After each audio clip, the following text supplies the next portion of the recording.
பழனி கிரிவல வீதியில் எந்தவிதமான வணிக நிறுவனங்களுக்கும் அனுமதி கிடையாது என்று உயர்நீதிமன்ற மதுரை கிளை உத்தரவு பிறப்பித்திருக்கிறது.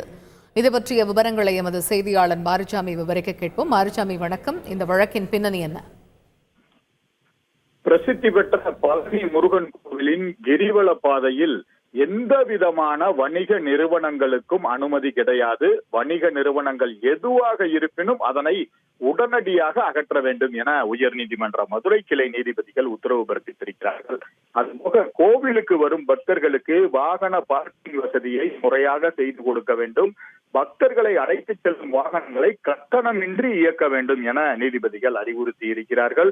அதுபோக ஆக்கிரமிப்பு அகற்றுவது குறித்து காவல்துறை போதிய பாதுகாப்பு வழங்காத பட்சத்தில் திண்டுக்கல் மாவட்ட காவல்துறை கண்காணிப்பாளர் போலீஸ் எஸ்பி நேரில் ஆஜராக நேரிடும் எனவும் நீதிபதிகள் எச்சரிக்கை விடுத்திருக்கிறார்கள்.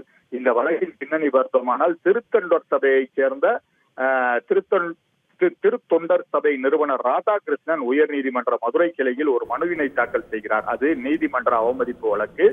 அந்த மனுவில் பழனி முருகன் கோவில் உலக பிரசித்தி பெற்ற கோவில், இந்து சமய அறநிலையத்துறை கட்டுப்பாட்டில் உள்ளது. இந்த கோவில் வருடத்தோறும் லட்சக்கணக்கான பக்தர்கள் வருகிறார்கள். கிரிவல பாதையில் ஏராளமான ஆக்கிரமிப்புகள் இருக்கிறது.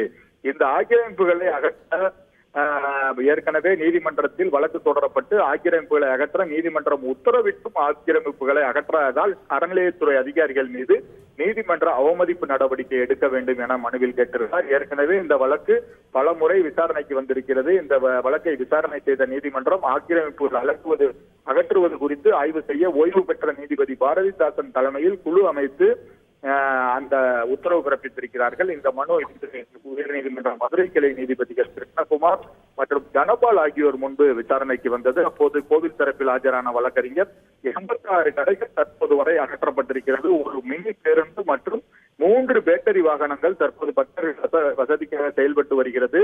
பக்தர்கள் வசதிக்காக 3 கழிவறைகள் கிரிவல பாதையில் கட்டப்பட்டிருக்கிறது. 134 ஆக்கிரமிப்புகள் கண்டறியப்பட்டு அவற்றை அகற்றுவது குறித்து 58 வணிக மற்றும் 81 குடியிருப்புகள், இதில் வாடகை கட்டாதவர்களுக்கு உரிய முறையில் நோட்டீஸ் அனுப்பப்பட்டிருக்கிறது. மேலும் அதன் மீது நடவடிக்கை எடுக்கப்படும் என தெரிவிக்கப்பட்டது.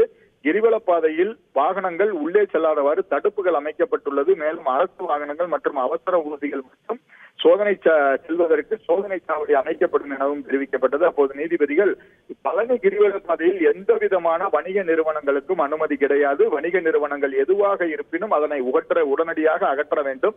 கிரிவல பாதையில் பழனி கோவிலுக்கு சொந்தமான பஞ்சாமிர்த கடைகள் மற்றும் வணிக நிறுவனங்களையும் அகற்ற வேண்டும் என கூறினார். மேலும் தொடர்ச்சியாக நில அளவை செய்யப்பட்டு ஆக்கிரமிப்புகள் கண்டறியப்பட வேண்டும். கண்டறியப்படும் ஆக்கிரமிப்புகளை நோட்டீஸ் கொடுத்து விதிகளை பின்பற்றி அகற்ற வேண்டும் எனவும், கோவிலுக்கு வரும் பக்தர்களுக்கு வாகன பார்க்கிங் வசதி முறையாக செய்து கொடுக்க வேண்டும். பக்தர்களை அழைத்து செல்லும் வாகனங்களை இயக்க வேண்டும். மேலும் கிரிவல பாதையில் வாகனங்கள் உள்ளே செல்ல முடியாதபடி தடுப்புகள் ஏற்படுத்தி எல்லை கற்கள் ஊண்ட வேண்டும். பழனி கொடைக்கானல் சாலையில் சோதனை சாவடி ஏற்படுத்தி உரிய வாகனங்களை மட்டுமே அனுமதிக்க வேண்டும்.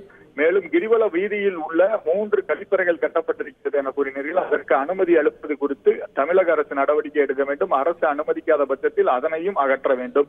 இது குறித்த அறிக்கையை வெள்ளிக்கிழமை இணை ஆணையர் தாக்கல் செய்ய உத்தரவிட்டதோடு காவல்துறை தொடர்பாக மேற்கொள்ள வேண்டிய பணிகள் தொடர்பாக பழனி காவல்துறை துணை கண்காணிப்பாளர் அறிக்கை தாக்கல் செய்ய வேண்டும். தவறும் பட்சத்தில் திண்டுக்கல் மாவட்ட காவல்துறை கண்காணிப்பாளர் போலீஸ் எஸ்பி நேரில் ஆஜராக நேரிடும் என உத்தரவிட்டு வழக்கு விசாரணையை ஒத்திவைத்திருக்கிறார்கள்.